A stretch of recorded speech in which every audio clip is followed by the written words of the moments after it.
untuk baca Yasin. Anak TK pun bisa. Tapi ada amal yang tak bisa dilakukan Habib Mahdi, yang tak bisa dilakukan Ustadz Solhas, yang tak bisa dilakukan Ustadz Doni, yang tak bisa dilakukan Ustadz Kemas Ali, tapi bisa dilakukan oleh orang yang dipilih oleh rakyat. Dan mereka bersaksi ketika mencoblos itu, aku bersaksi orang ini kalau duduk di parlemen akan memperjuangkan aspirasi menolong agama Allah subhanahu wa ta'ala.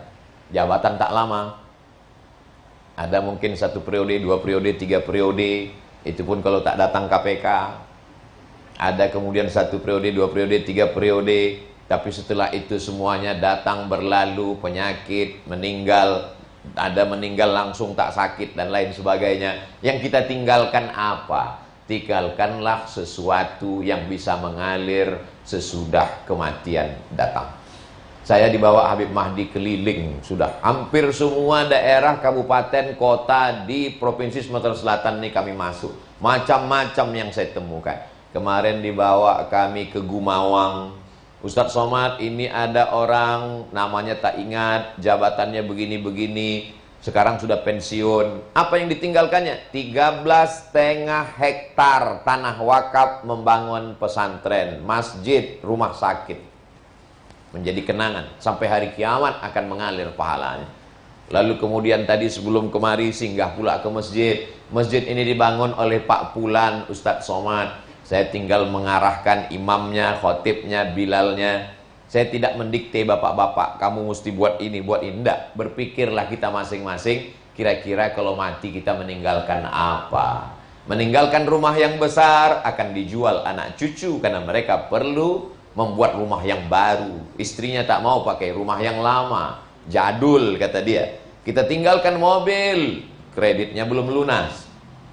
STNK PPKB akan dibawa ke kantor Samsat, akan diganti balik nama. Apapun yang kita tinggalkan, mobil besar tinggal, rumah besar tinggal, bini besar tinggal. Diambil brownies, berondong manis. Harta dibagi 2, gono gini, kau begono, aku begini. Akhirnya kita hanya sekedar cerita masa lalu. Si Anu dulu pernah jadi anggota dewan. Apa yang ditinggalkannya? Entah, aku pun tak tahu. Si Anu dulu pernah jadi apa? Jadi bupati. Jadi apa? Jadi gubernur. Apa yang ditinggalkannya? Taman kota. Apa jadi taman itu sekarang? Orang pacaran tiap malam minggu. Siap-siap mendapat dosa jariah.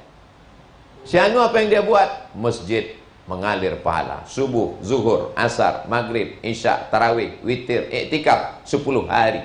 Apa yang dibuatnya? Rumah Quran sebanyak 380 rumah Quran satu provinsi. Anak-anak penghafal Quran mengalir. Saya sampaikan ini tak muak, tak bosan di depan orang-orang yang punya jabatan, bupati, gubernur, wali kota, direktur BUMN, komisaris, anggota dewan. Tak khawatir Ustadz mereka tersinggung. Biarkan mereka tersinggung, sakit hati. Nanti mereka akan berterima kasih setelah mati menghadap Allah. Untung Ustadz kami kasih tahu dulu. Kalau Ustadz hanya sekedar ceramah, menina bobokkan, menenangkan kami, tak risau kami. Risau dengan agama. Menengok anak yatim, fakir miskin tak sekolah. Keluarkan perda. Semua anak yatim, fakir miskin di bawah standar kemiskinan sekolah gratis. Kenapa anak SMP, anak SMA tak pandai baca Quran? Keluarkan perda. Tidak boleh SMP menerima anak SD kalau tidak bawa ijazah tamat MDA. Pengentasan buta huruf Al-Quran. Gurunya digaji dari mana? Dari Basnas. Kenapa masyarakat tak mau bayar Basnas? Karena himbauan. Dihimbau kepada masyarakat bayar zakat, tak mempan, keluarkan perda. Perda, semua pegawai PNS, guru, perusahaan BUMN bayar zakat ke Badan Amil Zakat Nasional. Di mana dipakai? Untuk menggaji guru supaya selesai buta huruf Al-Quran. Pejabat berikutnya, bupati, wali kota, gubernur berikutnya tidak akan berani menghapus perda itu. Kenapa? Political will. Masyarakat akan berani, akan mau memilih kalau melanjutkan program-program keislaman. Muslim mayoritas. Apakah terganggu saudara kita minoritas? Tidak. Kalau anak-anak kita penghafal Quran, anak kita tidak mabuk, tidak sakau, tidak pakai narkoba, maka tetangga kita yang beda agama ikut tenang, ikut senang. Kenapa? Karena mayoritasnya taat aturan. Tapi kalau umat Islamnya mabuk, umat Islamnya buta huruf Al-Quran, umat Islamnya tawuran, saudara-saudara kita yang kita anggap sebagai tetangga minoritas, mereka ikut merasakan efek. Jadi kalau umat Islam berislam, itu bukan ancaman, baik secara sosial maupun politik. Karena Islam ini wa ma arsalnaka illa rahmatan lil alamin. Jadi kalau motivasinya adalah uang, duit, maka sesungguhnya duit ini tak ada pernah puasnya. Apa kata Nabi? Lau kana libni Adam wadiyan min zahab. Seandainya manusia itu punya lembah terbuat dari emas, bukit, gunung, ada tanah yang landai isinya emas semua, latamanna ayyakuna wadiyan akhar. Dia tidak akan mengatakan pada Allah, cukup ya Allah, enggak. Dia akan minta, bisa tak buatkan satu lembah lagi yang isinya emas juga. Andai dapat 2, dia minta 3. Andai 3, dia minta 4. Walan tamla fahu illa turab, sampai mulutnya disumbat tanah. Saat itu baru dia berkata, cukup ya Allah, cukuplah sudah. Tapi saat itu penyesalan tak lagi bermakna. Orang biasanya tak merasakan telunjuk ini sebagai nikmat. Kenapa? Karena setiap perlu telunjuk selalu ada. Kapan baru terasa telunjuk ini nikmat? Ketika luka dipakaikan, apa namanya itu? Itu merek tak boleh, iklan gratis Ustaz. Pakaikan plester agak besar sedikit, terasa hidung gatal, ditusukkan tak muat, barulah terasa nikmat telunjuk. PNS tak menyangka PNS-nya itu adalah nikmat. Kenapa? Karena dia sudah PNS. Kalau mau tahu PNS itu nikmat, tanyalah pada orang yang ikut 10 kali tes tak lulus-lulus. Atau tanyalah pada orang yang pernah PNS lalu keluar dari PNS. Siapa itu? Abdul Somad. Menjadi anggota dewan bagi orang yang sudah duduk, apalagi bertahun-tahun sekian periode, bagi dia itu tak nikmat. Kalau mau tahu bahwa menjadi anggota dewan itu nikmatnya luar biasa, tanyalah pada orang yang bolak-balik mencaleg tak duduk-duduk. Sampai buka celana saking stresnya. Nah, itu bagi dia nikmatnya luar biasa. Jadi kalau ditanya motivasi mindsetnya mesti dirubah. Kau jadi anggota dewan ini untuk apa? Aku targetku tak mulu-mulu. Jadi apa yang kau duduk di sini? Ya kira-kira kalau undangan tak ngantri aja cukup lah. Sekian ribu pemilih dan kita sudah memperjuangkan itu. Berapa banyak uang, tetes puluh, keringat, air mata, berpikir tak tidur malam. Dia hanya sekedar kesia-siaan saja, tak menjadi amal ibadah. Maka sesungguhnya kalau ada orang mengatakan, di masjid ibadah, di kantor dewan tidak ibadah, di Masjidil Haram ibadah, di tanah bumi kita Indonesia tidak ibadah, maka sesungguhnya hidup ini semuanya adalah ibadah. Kalau ada orang menganggap di kantor dewan tidak ibadah, di masjid ibadah, di masjid dia akan amat sangat khusyuk sekhusyuk-khusyuknya karena dia menganggap masjid ibadah. Tapi di kantor dia tidak akan khusyuk. Kenapa? Karena dia tidak menganggap itu ibadah. Maka sesungguh gerak hembusan nafas adalah ibadah. Jadi kalau Bapak masuk jam 8 pagi sampai malam sidang, itu juga bernilai ibadah. Tapi dia ibadah ghairu mahdoh. Ibadah mahdohnya tetap. Ibadah mahdoh adalah pure, sholat, zakat, haji, umroh, zikir, baca Quran. Adapun langkah kaki ke kantor, ikut sidang, memperjuangkan nilai-nilai aspirasi masyarakat, menolong orang susah, yatim, fakir, miskin, du'afa, maka sesungguhnya itu juga adalah ibadah. Bahkan kalau dia berubah menjadi perda, dia menjadi amal jariah sampai hari kiamat. Amin ya rabbal alamin. Jamaah yang dimuliakan Allah Subhanahu wa taala, saya di mana-mana tausiah itu biasanya 600 ml sesuai yang tertulis di botol. Tapi nampaknya botol tak ada. Nah, jadi dipatok Ustadz Somad sampaikan sampai jam 3. Nanti habis jam 3 Ustadz akan ke airport pulang ke Pekanbaru. Ini tausiah terakhir. Tapi bukan sesudah ini sakaratul maut. Tapi andai pun saya mati, saya tidak bersedih hati. Kenapa? Saya sudah menyampaikan semua yang tersangkut di kepala saya. Plong rasanya. Karena saya berhadapan, kalau saya diundang tablik akbar oleh Habib Mahdi di Benteng Kuta Besak, disaksikan oleh 100.000 orang, masyarakat awam biasa. Tapi begitu hari ini saya bisa bicara kepada anggota DPRD, ketua provinsi, kabupaten, kota, maka selesailah beban saya. Mungkin malam ini tidurnya lebih lelap. Kenapa? Karena semua yang mengganjal di hati, di pikiran sudah ku sampaikan. Sehingga nanti kalau saya mati di padang mahsyar ditanya Allah, "Hai Abdul Somad, sudah kau ceramahkan tentang tanggung jawab menolong agamaku?" Sudah ya Allah. Di mana? Ke masyarakat umum, di lapangan sepak bola. Mereka tak punya kuasa. Mereka ibu-ibu, emak-emak biasa saja. Tapi kalau disampaikan kepada orang yang punya kekuasaan, tinta di ujung jarinya berlaku. Malam tadi di depan Pak Gubernur, saya sampaikan. Subuh tadi ada Pak Kapolda, saya sampaikan. Memang betul-betul puas Ramadan perjalanan sekali ini. Menyampaikan kebenaran. Bahwa mereka amalkan, tak amalkan, aku tak tahu ya Allah. Allahumma ballaghtu, sudah kusampaikan. Allahumma fashhad, saksikanlah ya Allah. Saksikanlah para malaikat. Karena kita akan diminta tanggung jawab di hadapan Allah Subhanahu wa ta'ala. Inna sam'a, pendengaran. Wal basar, penglihatan. Wal fuad, hati kecil di dalam. Kullu ulaika kana anhu mas'ula. Semua sudah disampaikan. Saya membaca berita, mendengar apa yang terjadi pada bapak-bapak, ibu-ibu anggota dewan, dengan berbagai macam yang terjadi. Ada pemotongan sunat massal dan seterusnya. Tak usahlah kita bahas, ini sedang lapar, makin gawat lapar kita nanti.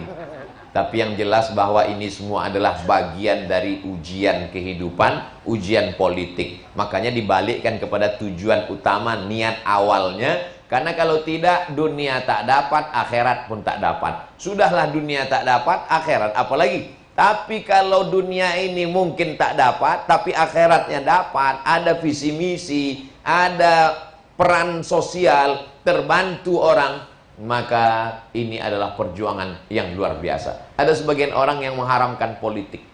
Sampai-sampai dia berkata, bukan lagi a'udzubillahi minasyaiton, a'udzubillahi minasyasah. Aku berlindung kepada Allah dari politik. Sedangkan saya berbeda. Saya mengatakan, umat Islam kalau mau kuat mesti berpolitik. Karena kalau tidak berpolitik, dia akan dipolitiki oleh orang lain.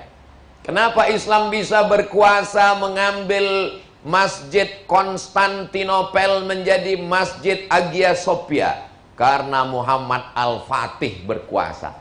Rakyat ala dini mulukihim. Rakyat mengikut raja-rajanya. Kalau rajanya suka pengajian, undang ustaz. Kalau rajanya suka dangdut, undang artis. Tergantung bagaimana rajanya.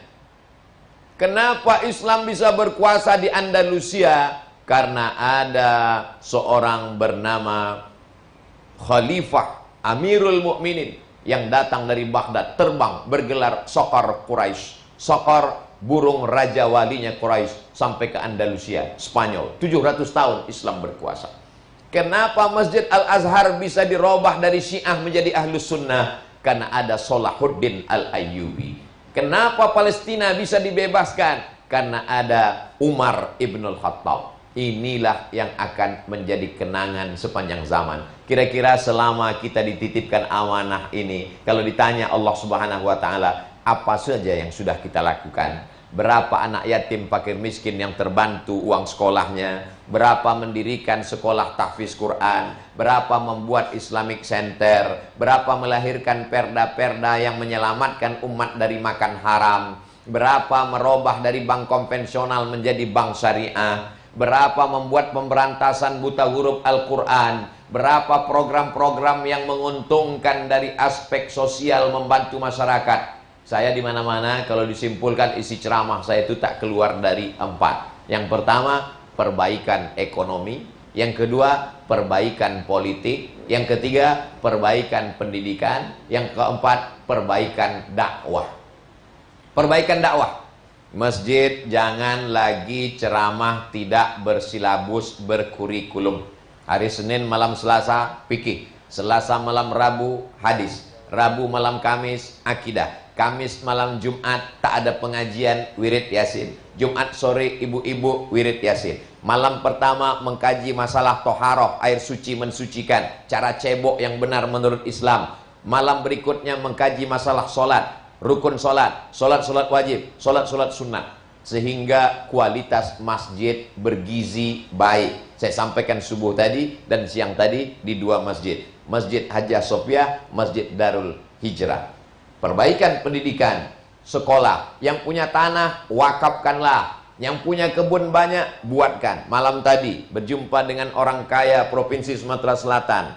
Pak, buatkan sekolah tahfiz Quran 100 anak hafal Quran setahun. Bapak buatkan sekolah bisa membiayai 100 anak hafal Quran, SMP gratis, SMA gratis, buatkan kebun kelapa sawit sekian ratus hektar untuk membiayai operasionalnya. Cari guru penghafal Quran yang fokus. Itu yang nanti akan membebaskan kita dari kejahilan dan menjadi amal jariah sampai hari kiamat. Sudah kusampaikan. Mau Bapak amalkan, alhamdulillah. Tidak diamalkan, aku sudah lepas di hadapan Allah Subhanahu wa taala. Perbaikan dakwah, ceramah berkurikulum. Perbaikan pendidikan, support pendidikan Islam. Perbaikan politik, umat dicerdaskan. Ketika kamu mencoblos gambar foto nomor orang, itu bukan sekedar mencoblos. Kata Syekh Yusuf Al-Qardawi, itu adalah kesaksian di hadapan Allah. Aku bersaksi, orang ini aku pilih untuk duduk di parlemen, mewakili pendapatku selama 1 periode 5 tahun, maka aku bersaksi di hadapan Allah. Ala adullukum ala akbaril kabair. Maukah kalian aku tunjukkan dosa terbesar di antara dosa besar? Apa itu ya Rasulullah? Yang pertama syirik. Alhamdulillah kita tak syirik. Yang kedua adalah uququl walidain, durhaka pada orang tua. Kita tak durhaka. Banyak terjebak ke nomor 3, syahadat zur, memberikan kesaksian palsu. Kemana-mana saya sampaikan, jangan pilih orang yang tidak pro rakyat. Jangan pilih yang tak peduli kepada umat. Sampai kapan ini Ustadz sampaikan? Sampai suara saya habis, sampai saya tak boleh lagi ceramah. Selama masih boleh, saya sampaikan terus. Perbaikan ekonomi, belanja ke warung tetangga sebelah. Mau buka puasa lewat di tepi jalan, ada toko yang cantik, yang hebat, yang mewah, mereka cari kaya. Ada orang yang jualan pinggir jalan, mereka cari makan. Dulu kan yang cari makan daripada yang cari kaya. Habib Mahdi, rambut saya ini udah panjang gatal-gatal. Saya mau panjang potong rambut di Palembang. Oke, kalau gitu kita carikan tempat potong rambut yang dindingnya kayu, tak pakai AC, yang kira-kira susah ngontrak, supaya selesai kita potong rambut situ, nanti kita upload di Instagram, mudah-mudahan ramai orang datang ke situ. Ayo, dibonceng Habib Mahdi kemarin sore. Nah, inilah hasil potongannya. Potong, diupload ke Instagram. Masyarakat Palembang, datanglah ke sini. Karena beberapa bulan yang lalu waktu panjang pergi kami ke Balikpapan, dipotong. Selesai potong, dari mulai sejak potong itu sampai tak berhenti-berhenti dia motong, orang berdatangan terus. Disampaikan kepada dari tim Kalimantan, kata tim Kalimantan, alhamdulillah sudah lunas utang tanah dia di kampung. Itulah maka kami cari. Kira-kira kita ini menolong orang yang makin kaya atau menolong orang yang cari makan? Jadi kemarin waktu potong, saya udah pede betul. Pasti tanya sama yang tukang potong, kenal kau siapa ini? Tidak, katanya. Sangka udah viral betul. Rupanya ada orang Palembang yang tak kenal. Mungkin paket 3 giganya habis. Jamaah yang dimuliakan Allah Subhanahu wa taala. Jadi program-program yang saya sampaikan itu adalah gerakan belanja ke warung tetangga sebelah. Perempuan, mau tua mau muda, yang nikmat bagi dia bukan masalah membeli itu, tapi menawarnya itu. Walaupun 2000 perak itu prestasi yang luar biasa. Tapi kalau di restoran yang mewah, yang mahal, datang orang mengembalikan uang kembalian 50.000, sudah ambil aja. Tapi kalau di pasar tradisional, menawar. Saya dulu kalau mengawani emak saya belanja almarhumah, tak ada anak perempuannya, anak laki-laki saya mengawani. Mak tak usah ditawar. Mungkin anak dia belum bayar uang sekolah, mungkin laki dia Bang Toib tak balik-balik. Jadi biarkanlah, itu menolong dia juga. Sesudah itu saya tak dibawa emak saya lagi belanja. Aku belanja naik angkot, tak usah kau antar aku. Jadi berapa banyak orang kaya, cincinnya 3, menawar luar biasa. Ini berapa bu?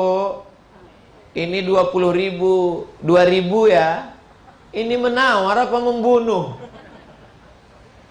Jadi ada satu kenikmatan dalam diri yang kita rasakan. Nikmat menawar, nikmat prestasi, merasakan bisa mengambil keuntungan. Begitu juga dengan duduk ini. Kenikmatan apa yang kita dapatkan? Ustadz Somad, apa yang Ustadz rasakan nikmatnya menyampaikan tausiah ini? Kenikmatan yang saya rasakan adalah ketika apa yang ada di hati dan kepala saya sampai, lalu kemudian saya berharap diamalkan. Mudah-mudahan itu menjadi amal jariah buat saya dan buat kita semua, insya Allah. Bayangkan kalau keluarlah perda-perda syariah, bank konvensional Sumsel menjadi Sumsel syariah dengan perjuangan bupati, gubernur, anggota legislatif, maka itu luar biasa menyelamatkan dari riba. Andailah kabupaten kota mengeluarkan perda melarang jual beli khamar, berapa orang yang bebas dari tawuran? Ada perda macam-macam, lain padang, lain belalang, lain lubuk, lain ikannya. Jauh berjalan banyak ditengok, lama hidup banyak dirasa, lama jadi ustadz banyak yang curhat. Apa kelebihan kabupaten ini, Pak? Ustadz Somad di sini anak-anak muda mabuk sakau. Kalau sudah malam pesta pernikahan jam 2 berkelahi joget-joget. Jadi gimana cara Bapak mengatasinya? Kami buat perda. Apa perdanya? Perda tak boleh pesta lewat dari jam 10 malam. Habis jam 10 malam tutup. Kalau buka panggil Kapolres, tangkap. Kenapa mereka menangkap? Apa payung hukumnya? Payung hukumnya diperjuangkan. Maka umat terselamatkan. Bukan dengan ceramah, bukan dengan khutbah. Jadi kalau ada anggota dewan semangat untuk jadi khotib Idul Fitri, ini kasihkan saja ke Ustadz Solhas. Perjuangkan melalui peraturan daerah sesuai dengan kemampuan masing-masing. Pak Bupati, kenapa tak selesai perda nih Pak Bupati? Tak mau mereka mengesahkannya Pak Ustadz, karena ini tak basah. Kalau Bapak tak bisa mengesahkannya di parlemen, buatkan dia menjadi perbub saja, perwaku. Kenapa? Karena ini nanti saya menjadi badan tim sosialisasi zakat dari tahun 2009. Pulang dari Maroko 2008. 2009 diangkat menjadi tim sosialisasi Badan Amil Zakat Nasional Provinsi. Masuk kantor, keluar kantor. Bayarlah zakat ke Basnas, bayarlah zakat. Saya tanya, kenapa tak meningkat zakat nih? Karena tak ada kewajiban Pak Ustadz. Kami hanya dihimbau-himbau saja. Himbau tak mempan. Sholat dihimbau, bayar zakat dihimbau. Tak ramai. Satu-satunya himbau mengimbau ini yang ramai cuma satu, Minang Maimbau, rumah makan. Lain daripada itu mesti ada kekuatan. Ketika masih ada kekuatan dititipkan Allah di ujung jari, pakailah dia. Macam-macam bupati yang saya jumpa. Dari Pekanbaru naik pesawat ke Jakarta. Dari ke Jakarta naik pesawat Banjarmasin. Dari Banjarmasin naik pesawat transit lagi ke Kota Baru. Dari Kota Baru sampai ke Batu Licin. Sampai di Batu Licin sudah 4 kali nyambung, aku sudah sampai di Batu Licin. Apa yang terjadi di sini Pak Bupati? Saya pernah dipanggil KPK Pak Ustadz. Kenapa Bapak dipanggil? Karena dianggap menyalahgunakan jabatan. Apa yang Bapak pakai? Saya buat peraturan semua PNS bayar zakat ke Basnas wajib. Kalau tidak ada punishment hukuman. Anggota dewan tak mau membantu saya. Karena ini nanti khawatir ini radikal bla bla segala macam. Tapi saya tetap buatkan perbubnya Pak Ustadz. Akhirnya saya dipanggil. Jadi gimana cara Bapak menjawabnya? Saya bawa orang KPK yang datang itu ke tempat fakir miskin, anak yatim, jompo, duafa, tak mampu. Saya tunjukkan zakat yang saya kutip dari orang-orang pegawai PNS, BUMN, perusahaan ini. Inilah untuk membantu mereka ini. Kalau Bapak mau tangkap saya, tangkaplah. Apa yang terjadi Pak? Menangis KPK itu Pak Ustadz. Oh bisa juga mereka menangis. Bisa Pak Ustadz. Dia bukan Robocop, dia bukan Transformer. Di dalam hatinya yang lubuk dalam, lubuk hati yang paling dalam, dia merasa, oh ternyata bisa mereka ditolong. Ini yang disebut dengan amal soleh. Selalu kita berpikir amal soleh, sholat tarawih, sholat witir, sholat duha, itu baik. Tapi saya tak ingin juga setelah selesai tausiah ini, tiba-tiba besok anggota dewan tak sholat tarawih lagi. Hayya 'alas shalah. Bapak tak sholat Pak. Di kantor ini juga adalah ibadah. itu ibadah ghairu mahdhah. Ada ibadah yang mahdhah, pure, murni, original. Salat, zakat, puasa, haji, umrah. Kalau cerita masalah haji, maka Abu Jahal dan Abu Lahab pun haji juga. Li'ila fi Quraisy, perjalanan orang-orang Quraisy. Ila fihim rihlatas syita'i was-shaib, perjalanan musim dingin dan musim panas. Makkah di tengah. Musim dingin mereka pergi ke Yaman, karena Yaman ini panas. Kalau musim dingin tak terlalu dingin. Musim panas mereka pergi ke negeri Syam, Palestina. Begitulah perjalanan mereka. Selama perjalanan itu riba, zina, mabuk, khamar, macam-macam perbuatan mereka. Nanti kalau sudah sampai di Makkah, tawaf, sa'i, nangis di pintu Ka'bah, selesai. Islam datang mengajarkan bukan begitu cara beribadah. Bagaimana ibadah ini berpengaruh terhadap. Makanya jangan terjebak pada ritual ibadah. Puasa itu tujuannya bukan tahan makan, tahan minum. Ya ayyuhalladzina amanu kutiba alaikumusyamu kama kutiba alal ladzina min qablikum la'allakum tattaqun. Takwa. Haji. Apa tujuan haji? Haji itu kalau tidak dipahami makna substansinya, orang menyangka haji ini, cuman pengalaman kau haji kemarin? Macam main-main aja Pak Ustaz. Pakai kain ihram. Saya ingatnya tak berkolornya itu Pak Ustaz. Tawaf, sa'i, gunting rambut, lari-lari kecil. Apa ini ibadahnya? Itu ritualnya. Tapi tujuannya adalah fala rafatha, jangan melakukan kejahatan.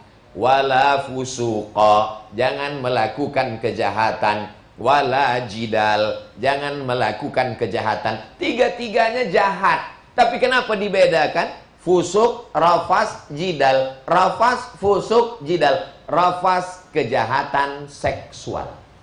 Fusuk, kejahatan non-seksual.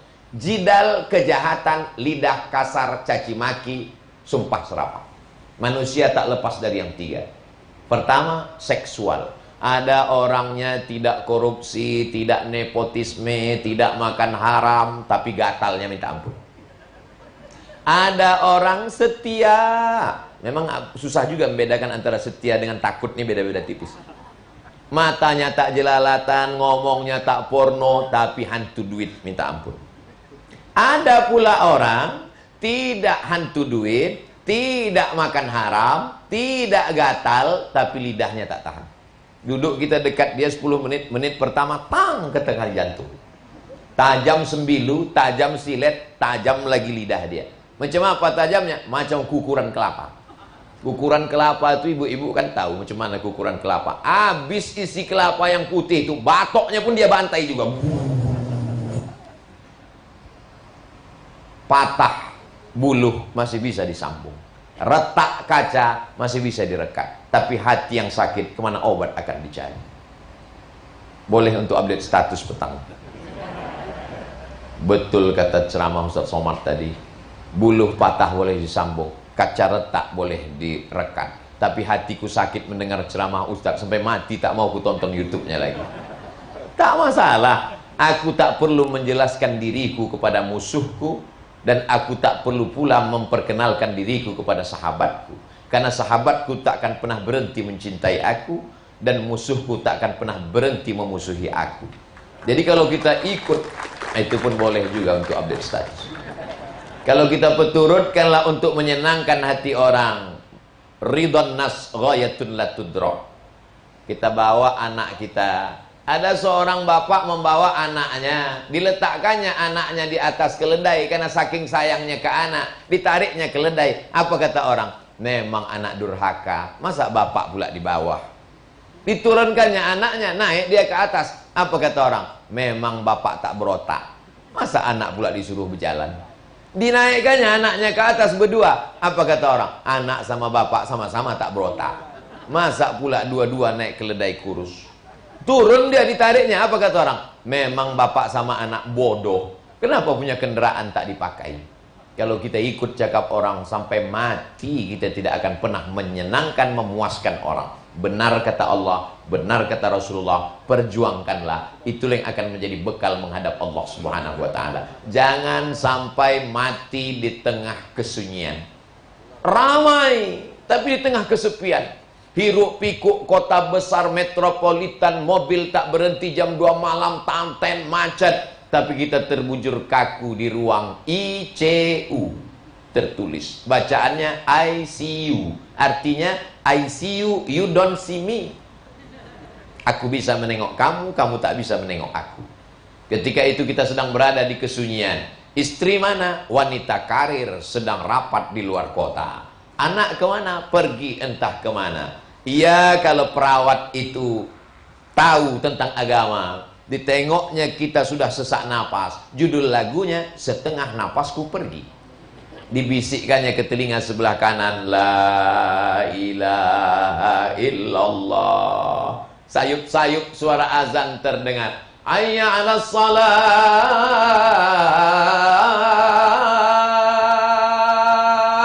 Dari menara Masjid Agung Kota Palembang. Kalau toa masih ada.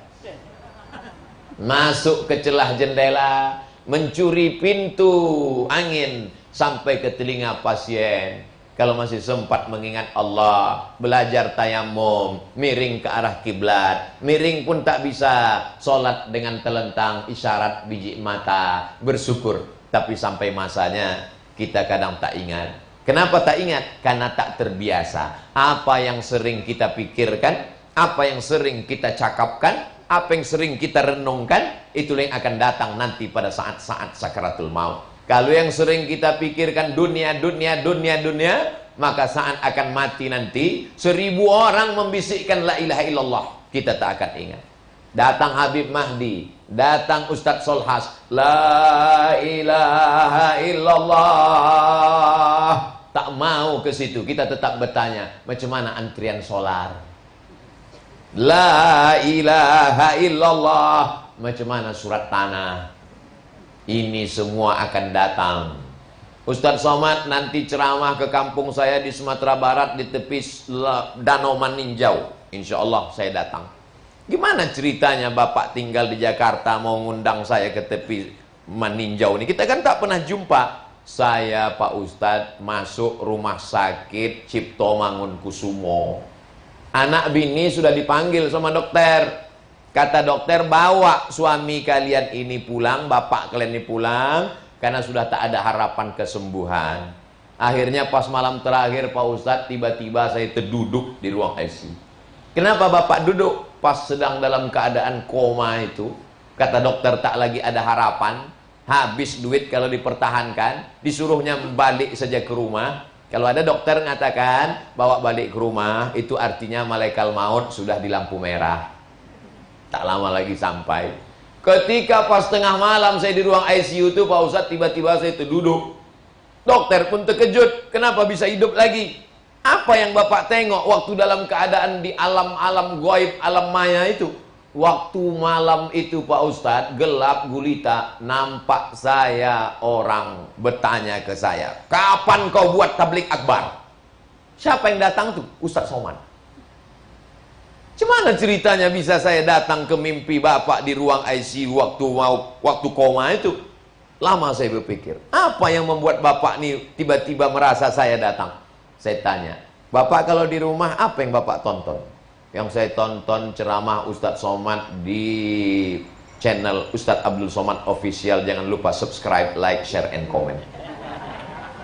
Saya pagi kalau mau berangkat ke kantor, saya hidupkan di radio ceramah Ustadz.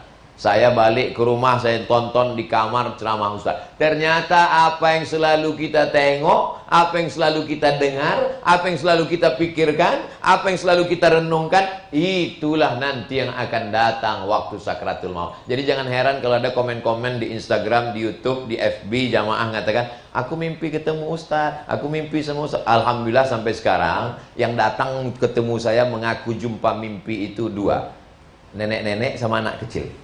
Anak gadis belum ada lagi. Ustaz Somad bisa kita jumpa? Bisa. Anakku mau jumpa Pak Ustadz, demam dia sekarang. Waktu mengigau tuh kata dia, Ustaz Somad. Bawalah bu, bawalah. Laki-laki apa perempuan? Perempuan, tak apa-apa. Tengok 5 tahun. Rupanya emaknya selalu menontonkan itu ke anaknya. Jadi apa yang selalu kita tengok, apa yang selalu kita dengar, apa yang selalu kita pikirkan. Kalau kita pikirkan tentang Allah, kita pikirkan agama Allah, kita pikirkan sunnah Rasulullah, janji Allah, intan surullah, kalau kau tolong agamaku, yang surkum, Allah akan menolong kamu, wa yutsabbit aqdamakum, mengokohkan kamu insyaallah. Hidup ini tak lama. Coba pejamkan mata, bayangkan kawan sesama anggota dewan, bupati, wali kota, gubernur, berapa banyak yang meninggal kena Covid. Tak salah Covid. Selama Covid ini Pak Ustadz, orang tua kami di rumah tak pernah ke masjid, cuci tangan, takut jumpa orang. Meninggal kenapa? Tak tahu, tiba-tiba meninggal saja. Meninggal, malaikat maut datang kalau sudah tibanya. Masanya tiba, la yastakhiruna sa'atan wala yastaqdimun. Akhirnya sampai juga jam 3. Ceramah ini memang kalau bulan puasa ini terasa lama. Makanya saya sampai sekarang belum pernah ceramah berbuka puasa, belum. Di Pekanbaru diminta mereka, Ustaz ceramah kapan buka puasa? Tak mau. Karena ceramah berbuka puasa itu sama dengan artinya Ustaz itu menjadi pelengkap penderitaan. Saya Pak, tahun lalu nih, lama betul saya rasa ceramah buka puasa nih. Macam tak bergerak jam tuh saya kata. Kata jamaah, kami yang mendengar lebih lama lagi terasa Pak Ustaz. Apalagi saya di sini menengok piring pinggan mangkuk nih, ini lama betul. Bapak Ibu yang dimuliakan Allah SWT, pas jam 3 sesuai janji kita, rasanya pesan-pesan sudah tersampaikan. Banyak kata-kata saya ini menyinggung perasaan, tak berkenan di hati. Orang tersinggung, tapi kalau lapar itu lebih cepat tersinggung, lebih sensitif. Ya, tapi mudah-mudahan mana yang mengena di hati, di pikiran, itu akan berubah menjadi amal soleh insyaallah. Terima kasih segala perhatian, mohon maaf segala kesilapan dan kekhilapan. Di hari baik, bulan baik, penuh dengan keberkahan, kita sama-sama berdoa kepada Allah. Mudah-mudahan hati Bapak Ibu semuanya kokoh istiqomah, menggunakan jabatan amanah, dipakai untuk menolong agama Allah, keluarga sakinah mawaddah warahmah, anak-anak soleh dan solehah, dan berakhir dengan husnul khatimah. Ala hadhihi niyah, al-Fatihah.